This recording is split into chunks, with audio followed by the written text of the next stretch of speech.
welcome back. How you doing? How you doing? Good. Did it turned on? Okay, good. Checking behind me. I can now see what's behind me, so I've got a monitor. That's good. Anyway, we're going to continue where we left off. We had done how we convert from a large to a small.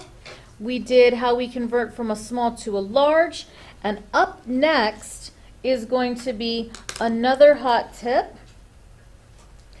This is for dimensional analysis.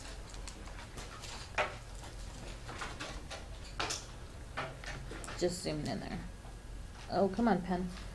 Dimensional analysis. We're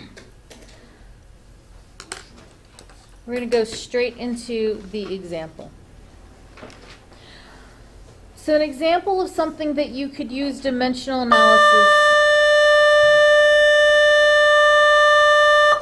An example of something you could use dimensional analysis for is when you have units that you don't have an easy conversion for, such as some number of yards going to some number of miles. If you look at the conversion charts that now should be at the top of your notes, you don't have a yards to miles. You could think it through, right? And go yards to feet, then feet to miles, right? Yes. And that would be a perfectly legitimate way to do it. But you have to do 2 steps. And if you're kind of lazy, like me, maybe you only want to do it in 1. Dimensional analysis will allow you to do it kind of in 1 step. Here's what it would look like. I'm going to take the number that I'm starting from, and I'm going to write it as a fraction, and I'm going to put it over 1. And I'm going to make sure to write the units down. I'm going to put it with the numerator, because that's the original number. Okay? Then I'm going to set it, I'm going to multiply it to some other fraction.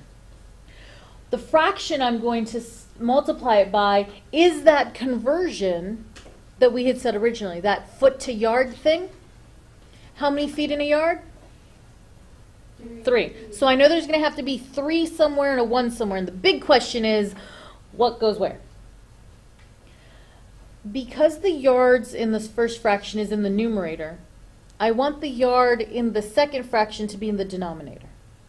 Right? So I want the yards to go here, which means I need to put the feet in the numerator. I'm locked in.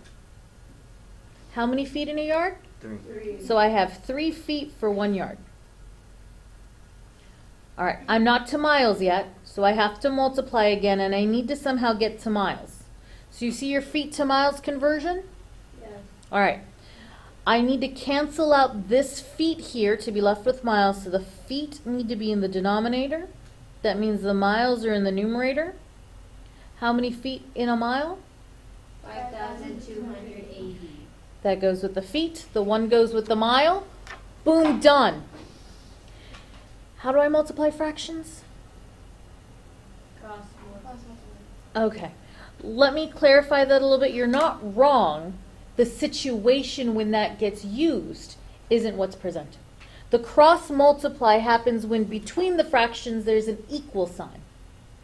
I don't have an equal sign between these fractions. I can't cross multiply, but I can multiply across. And I know those words are really similar, so it sounds very similar. But to remember, multiplying straight across. And so this is what it's going to look like.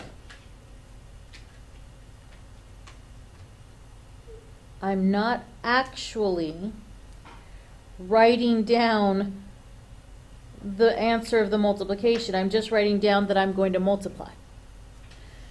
Now watch what happens to those dimensional units. Yard is in the numerator. Yard is in the denominator. Goodbye, yards. Yard, foot is in the numerator. Foot is in the denominator. Goodbye, foot. And the only dimension I have left is miles. So now we can do that multiplication. I have no idea what 6,600 times 3 is. may need some help. But doing this, it's going to be 6,600 times 3 if you want to pull out a calculator app. Multiplying all this down here. 19,800. 19,800. Yeah. All right, I'll believe you. Yes, we got a confirmation over there to my right. And then 19,800 divided by 5,280. Go into the calculator app. Times Divided by. Yeah, fraction means divided by.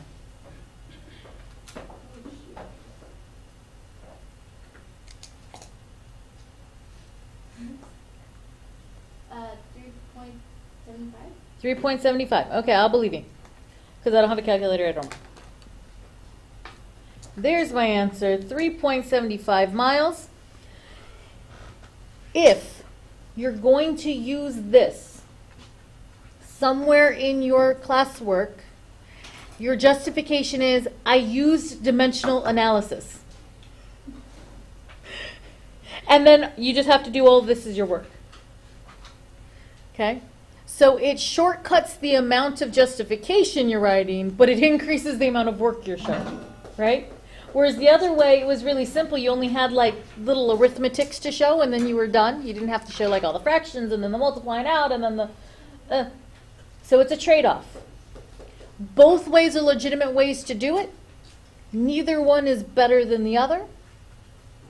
Just whatever you feel like doing at the time. Questions on the last piece that we had today, this dimensional analysis? Questions in general about anything on this page of notes?